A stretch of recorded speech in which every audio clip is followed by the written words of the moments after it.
Good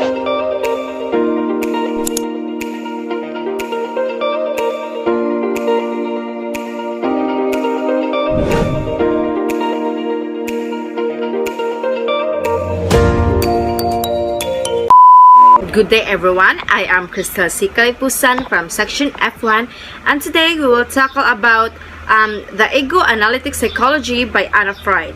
So first, who is Anna Freud? So Anna Freud is the youngest of Sigmund Freud and Martha Freud's 6 children, and she is the only one to pursue a career in psychoanalysis. And she was born on December 13, 1895 in Vienna, Austria. And she was influenced by her father's psychoanalytic theories, but her own contribution to ego psychology and child psychoanalysis made her an important theorist in her own right. And Anna Freud never attended medical school as her father, Sigmund Freud, and she was one of the first lay psychoanalysts, which is an important consideration for all mental health practitioners today. And since Anna Freud, most other early psychoanalysts were actually psychiatrists who had attended medical school, and she is the leader of Neo-Freudian ego psychology.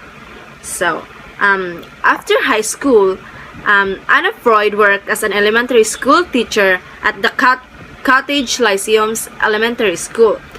She was very popular among her students, one of whom described her as such a marvelous and simple figure that I loved her deeply at that time.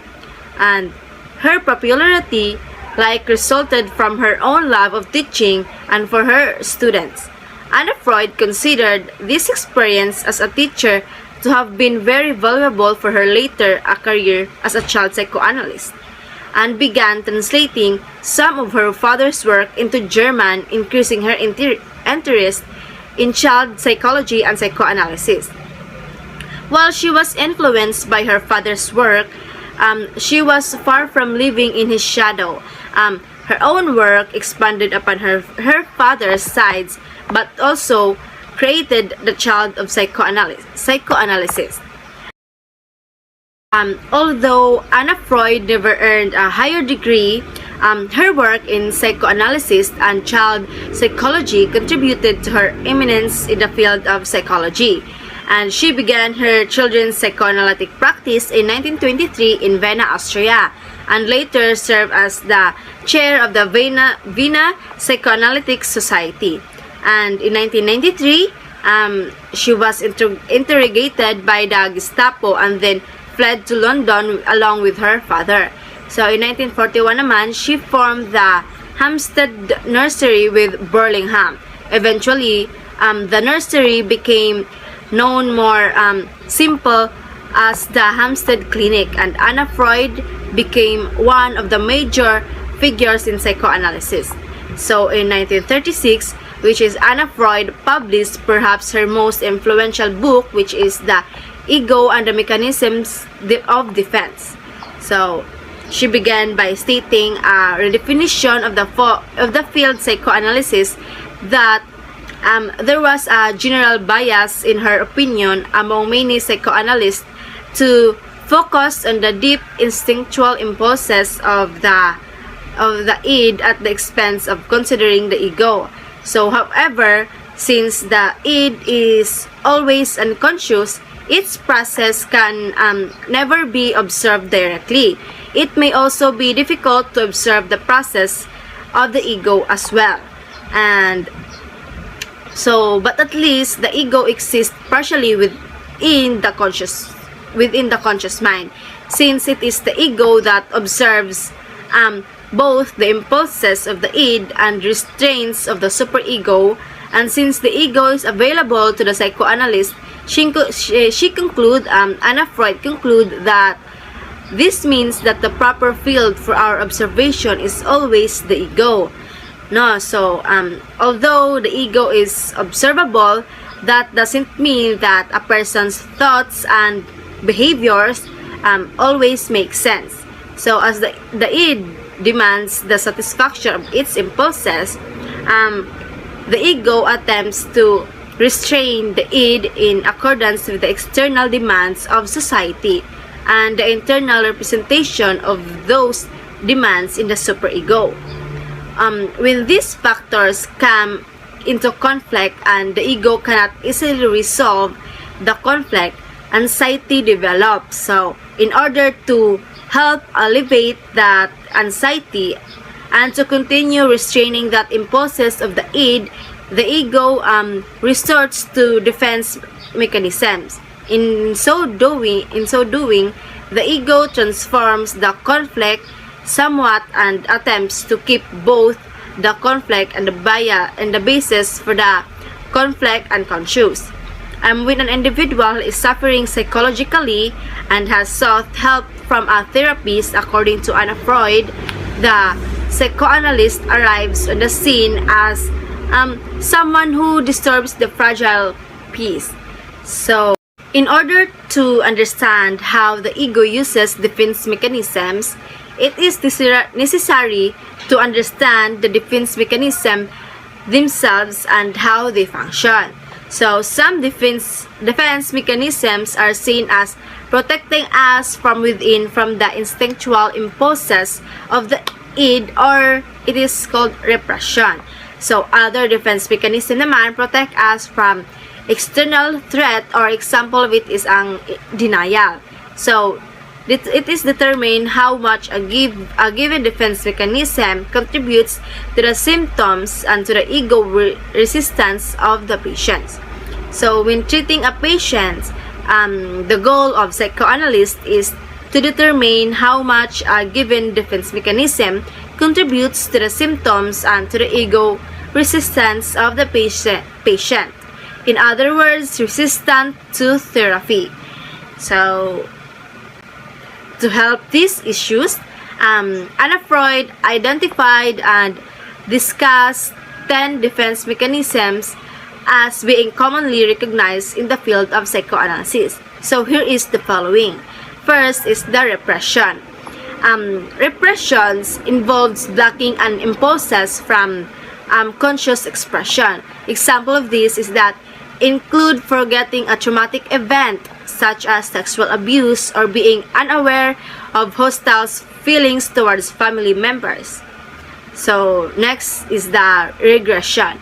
It is when faced with difficult situation that we cannot resolve, we may regress to behavior indicative of an early stage of development. For example, is that when we were very sick, we may act as helpless as if we are an infant and hope that someone will take care for us. Next is the denial. Denial refers to simply refusing to believe an unpleasant reality. For example, when someone is told they have a terminal illness, they may deny it and refuse to follow treatment recommendations. So next is the projection. Projection involves attributing our own negative impulses to another person. If, for example, we want to see another person fail, perhaps to make us feel superior, we may claim that they are trying to interfere with our success. So next is the recreation formation. A recreation formation is the process of suppressing unacceptable impulses and adopting an opposite course of action. For example, a parent who resents having children may shower them with love. So next is the identification. We often model our behavior after people we admire or adjust our behavior based on people we fear. So internalizing this process or identifying with others is primarily how the superego develops, how we adapt the rules and guidelines of our culture and make them our own. So next is the displacement. So sometimes displacement, we cannot respond directly to unpleasant situation, so we displace or transfer our impulses onto another object. For example, is that if your boss yells at you at your work, you then go home and yell to the people in your family. So that is displacement. Rationalization. Next is the rationalization. Rationalization is the process of finding logical reasons for an unacceptable behavior or thoughts. For example, a professor may constantly battle with administrators about policies while claiming that he or she only has the best interest of their students in mind. So next is the isolation. So isolation involves separating the anxiety-provoking aspects of an event from one's other thoughts and behaviors. For example is this: following the death of a child, one parent may set aside their grief in order to be able to provide for the other parent. And lastly is the sublimation. Sublimation, sometimes referred to as the successful defense mechanism. Sublimation is the process of channeling unacceptable impulses into socially acceptable forms. So it is often said that great artists must suffer before they can find the inspiration to master their craft. So the defense mechanisms are not all available to an individual at the same time. Anna Freud believed that the defense mechanisms develop with the structures of personality, which is the id, ego, and the superego. The final outcome of personality development, whether primarily normal or abnormal, depends on the overall process of these defense mechanisms throughout development. So it is natural that defense mechanisms are called upon by the ego during both waves of psychosexual development. Whether or not the ego develops as yielding and flexible structure depends on the strengths of the instincts during development and the environment in which the individuals develops.